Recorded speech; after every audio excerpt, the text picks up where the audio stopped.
Thanks for tuning into Border City Rock Talk. We get great news, great interviews, great interviewees with sometimes a comedic touch. Make sure you hit the subscribe button, comment below, and hit the like button as well. Oh, yeah. Today I have legendary drummer from legendary band TRIUMP's GIL Moore. How you doing? I'm doing well, Ernest. Nice to be here. We're talking to Gil today for quite a few reasons, but the most obvious one is the big news is I think it's on June 6th on Roundhill Records, I believe it is. There's an album coming out. It's a new Triumph album. No, it's not a new Triumph album, but it's called Magic Power, a tribute to Triumph. 15 cuts on that. Is that right? Or 12? Yeah, it's a double LP, and it's got some great artists on it. And Mike Klink did a wonderful job putting it together. Yeah, I noticed that as well. Mike Klink is legendary for producing back in the day. There's everybody on this friggin' album. Like at the top of my head, I'm gonna name Slash is on it, D. Snyder, Sebastian Bach, but you've got Mickey Thomas, you've got Nancy Wilson. Like name a few more. We don't want to leave anybody out, but everybody's played on this album. And no Yeah. surprise that Bumblefoot was on it. He doesn't say no to anything. Yeah, well, Phil, let's start with Phil X because he's the Yes. guy that was first. He got the very first phone call from Mike Klink and recorded the first track and sang vocals on Allied Forces and did an amazing job. Yeah, I have a hard time remembering everyone that's on there because I don't have a list in front of me. But Joey Belladonna from Anthrax is on there. He did a magnificent job, and my buddy Alex Lifeson and all the other guys in Envy of None. Yeah. They did a really fantastic a version of their own of Yeah. Blinding Light Show, for example. So many of them. Did you mention Sebastian? I can't remember if you mentioned Yeah. Sebastian off the Yeah. top. Yeah, Yeah. he was Fellow it. Canuck. Yeah, he's a buddy of ours, and he's performed on stage with us as well. So he was a natural, and Dean Castronova was a personal Yeah. favorite of mine from Journey. Yeah. Dean's not only a great drummer, but he's just an incredible vocalist. And yeah, he did some of those Rick Emmett vocals are pretty hard to sing, Yeah. and not a lot of people can do them. And that was one fantastic job that Dean did. But as you said, great guitar players on there. Nita Strauss is on there. Drummers, you got Tommy Aldridge. I'm a big fan of Tommy Aldridge, and for that matter, Kenny Aronoff. There's another Yeah. great name. Brett Fitz. Tremendous, tremendous drummers. Well, yeah, yeah, another Canuck, Todd Kearns. I mean, it Todd just Kearns, yeah, there you go. Canadian, great bass player, great vocalist. the most impressive song, and I listened to it real good for a few days. I was so impressed with Jeff Keith on there Yeah. of Tesla. Like I know Jeff has his style, it's a bit raspy, but what was the song he did on that? What? Let me take a look. You're Jeff, catching me. I don't have the song list in front of me, but I think he did. Oh my God, you're making me draw a hold blank on, right now. because I was going to Thank say you. The hold song on. we were just talking about 5 minutes Yeah, ago. Yes, hold on. Again, not an easy song to sing. yeah, And he did a magnificent job. I mean, Mike Klink, one of the things that he did do, because he picked everyone and he was always very focused on the vocals because he knew some of the vocals were tough to cut. mhm, So you had to shape the song a little bit around the yeah, singer. Now yeah, sometimes there's like Nancy Wilson's vocals, a totally different approach than Rick's on Fight the Good Fight. She really made it her own song and used her own sort of signature style that she has, which is beautiful, and it made it into a different song. Same thing, I think, Dee Snider did Lay It on the Line, and yeah, Dee's got a huskier voice than yeah, Rick, and he's got more edge, I'll say. And when Mike said, "Hey, we're going to use Dee Snider," it's initially you kind of go, It doesn't sound like a Dee Snider song until you listen to what he actually did. And Mike was right. He says, trust me, Dee is the perfect guy. He's going to take this in a different direction. And then we got it. We were really thrilled with it. We thought Dee did a really great job. yeah. And another, I mean, I'm going to put the names of people underneath here, so that I don't want to forget anybody. But there's so many. There's probably about 25. Yeah, Paul Gilbert. But so how did this all come about? Whose idea initially was it?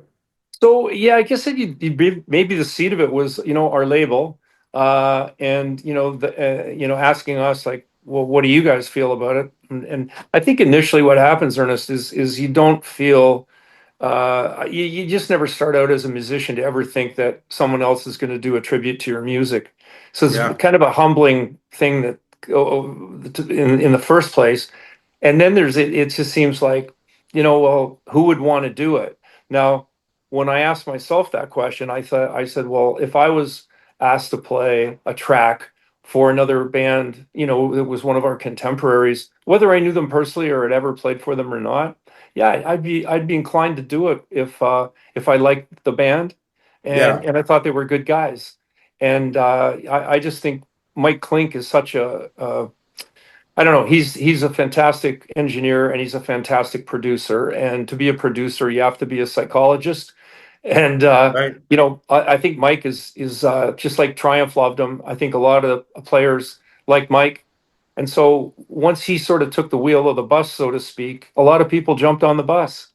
Yeah, no, for sure. And I mean, like June 6th, everybody go and get it because a lot of the interviews I'll do, I'm going to be honest, I'm going to, agree to like things to a certain extent because I'm interviewing somebody that I'd like to interview. But this album is friggin' dynamite. It was mixed so amazing. Like I had my headphones on and I'm listening to it, and like you said, there's an edge for the songs. Like the guitar solos are a little bit unique for as per player.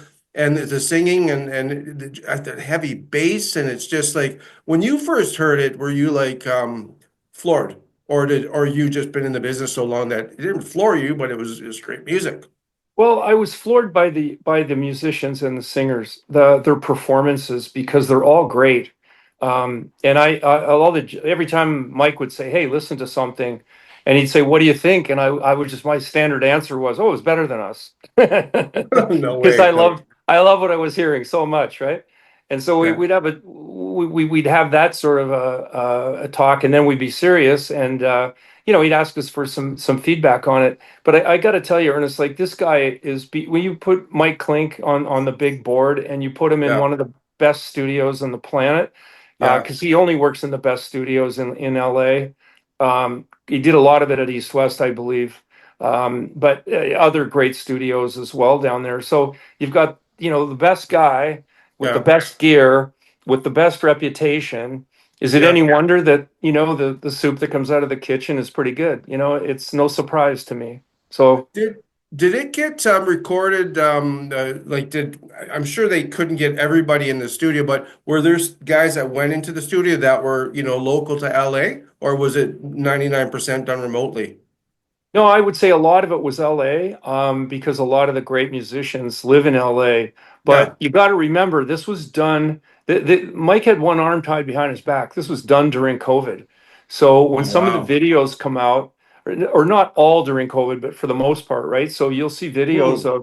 of I saw one today with Phil X, and he's wearing a mask while he's playing in the studio, and so that you can imagine how tough that would be when, first of all, Yeah. a lot of the studios were shut down. You couldn't rent them because they, needed to clean because of COVID rules and stuff like that. And Hmm. then the musicians, you'd have people that he'd have sessions arranged, and then the next thing you know, one of the musicians has COVID and it has to get canceled, and it has to get moved.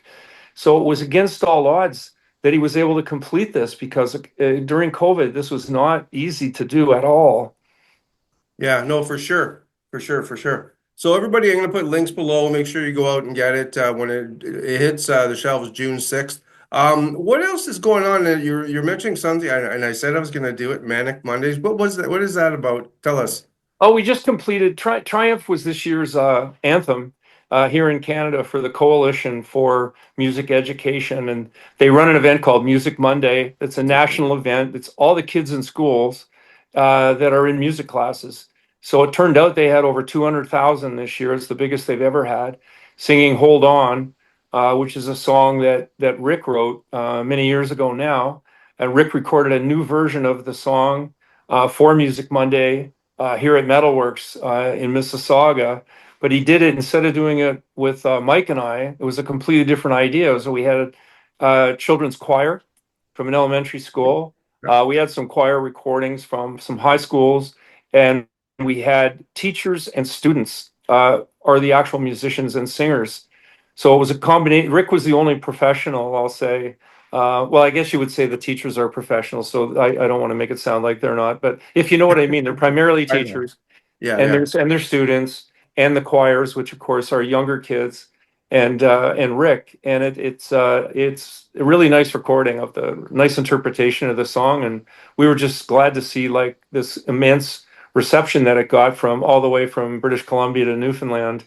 And we're kind of honored that it was a Triumph song that was used, and they are actually going to use a Triumph song again in 2026. So we'll Right be on. working with Music Monday and the Coalition for Music Education for the next year as well. I'll put a link down below for that as well, guys. So before I get to the big show tonight, how often do you guys get bombarded with big money offers to regroup and do a show or two? I mean, I'm sure it happens still. Yeah, we've been we've been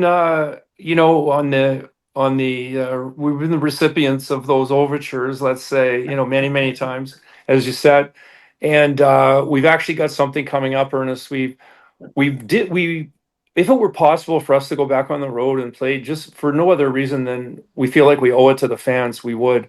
Yeah, I And think. it isn't possible given the circumstances of Yeah, the three of us.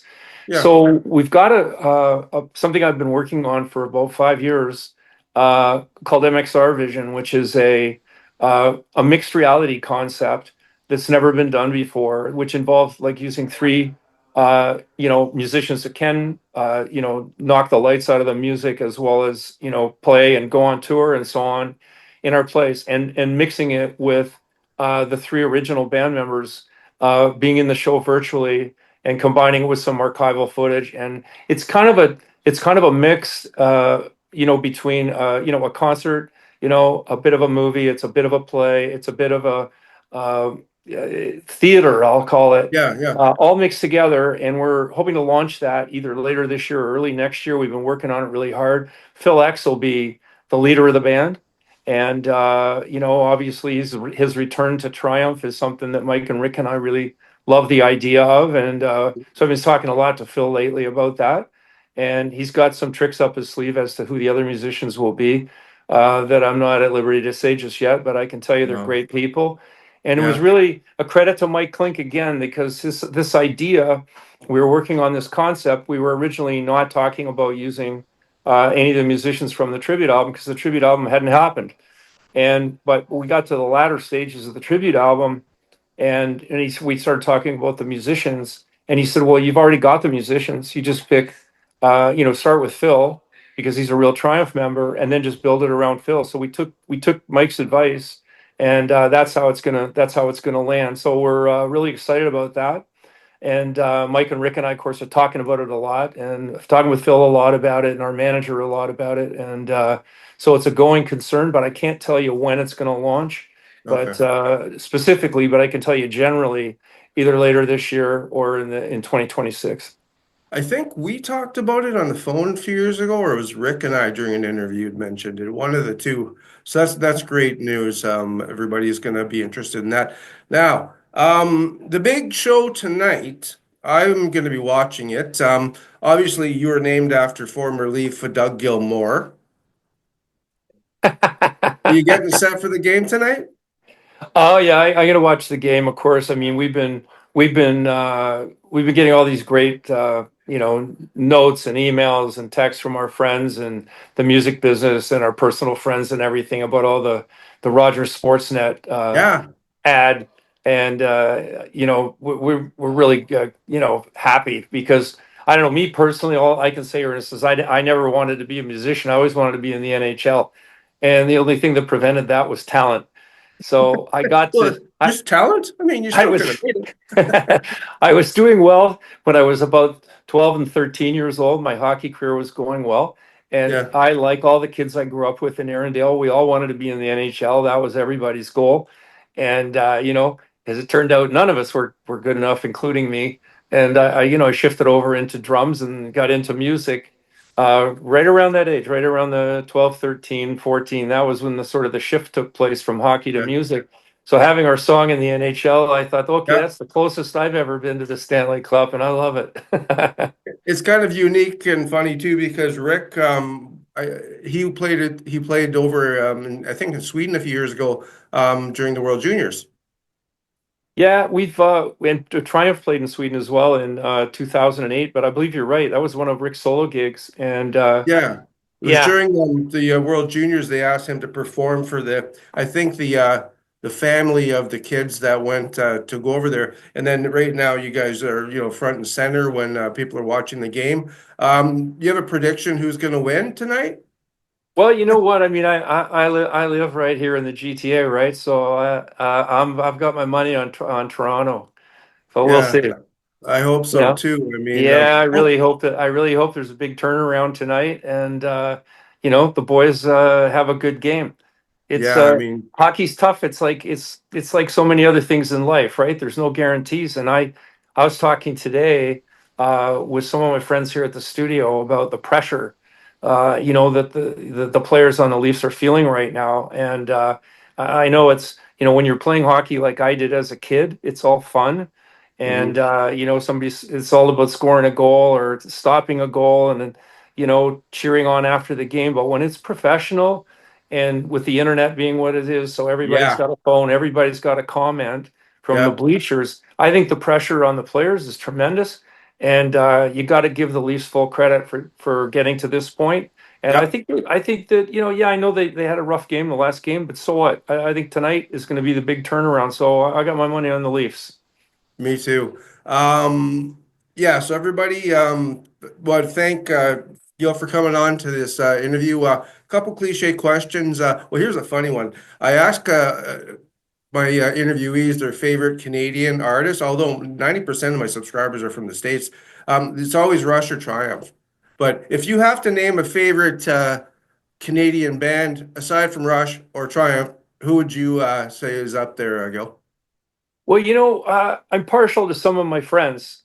So, there's a number of them that, like, I'll start with the late, great Miles Goodwin, Yes. and Miles is just like, what a great songwriter. Yeah. And, like a lot of my friends in music, I met him through golf, not through music as much, but we bonded through golf. And we were like, really was friends for decades and decades. And Mhm. I truly do love his music, especially I always told him my favorite track was Rock and Roll's a Vicious Game because I thought the lyric was really apropos for Yeah. professional musicians. Um, but I'm also partial to Lighthouse because of Skip Prokop personally as a drummer Yeah. because he influenced me so much and he Yeah. helped me. And so I guess in that case, my attachment to Lighthouse is through Skip. But I could say, in a more current era, the Tragically Hip. I love the band. Yeah. Again, have a connection to Gord and Paul through golf. Yeah. Um, the Arkells is another younger band still who the GAC connection actually started through golf too. But Tim Oxford, the drummer, is just a great guy, and he's got a very big heart, and he's demonstrated it a lot. And he's a graduate from our school here at Metalworks. I'm very proud of Tim. Mhm. So, I mean, you sort of lit the fuse here. I could keep Yeah. going. I have a Yeah. lot of friends in music in Canada, and I could probably give you 20. Yeah. Tom Cochran is Yeah. is my best friend in life. He's a godfather to my children. I love the lyrics of Oh, all of Tom's music, especially songs like "Boy Inside the Man." I brought up Big League a couple of times in interviews about all the hockey stuff going on with Triumph, and I said, my dad was not pushy, but he drove me to hockey practice at 4:30 and 5 o'clock in the morning. He coached the team several seasons, and he wasn't pushy. But I was that kid who wanted to be mhm. in the big league, not because my father was pushing me too hard. He was just Yeah. supporting me. But Yeah. the desire to be Doug Gilmour instead of Gilmour, yeah, it was there. Back to your joke, Ernest. Yeah. I told you Yeah, to be like quirky. So what golfing you say? What is your handicap? well, when I was at my, let's call it my peak, I got her down all the way to 3 at one point. But Mhm. over the last decade, it's gradually increased. And so now it's hovering around 6 and 7. So Okay. I'm still working on getting it down. I still practice. And, I'm really, really busy with all the stuff I do with Metalworks and with Triumph. Yeah. So I don't play as much as I would need to play. to really try to. I don't play competitively anymore. I played in a lot of amateur tournaments before, and now I just play with my buddies for fun. And the trash talk is what I'm interested in, getting the better of them with that. Well, my handicap, would you like to know? Sure, I didn't know you played golf. Well, I don't. My handicap would be golf. All I know about golf, to be honest, is Happy Gilmore, and that just came to me, not a joke. The movie Happy Gilmore, but I mean, I know about golf, but I don't know what a handicap is. I think it's whatever's over par, under par. But anyways, I kept you long enough. What's the opposite of unsubscribe, Gil? Subscribe. Everybody do as the legendary drummer of Triumph and Metalworks and everything Gilmore says, and subscribe to the channel for these great interviews and interviewees. And thanks everybody for watching, and thanks Gil for taking out the time. Thanks a lot, Ernest. That was a lot of fun.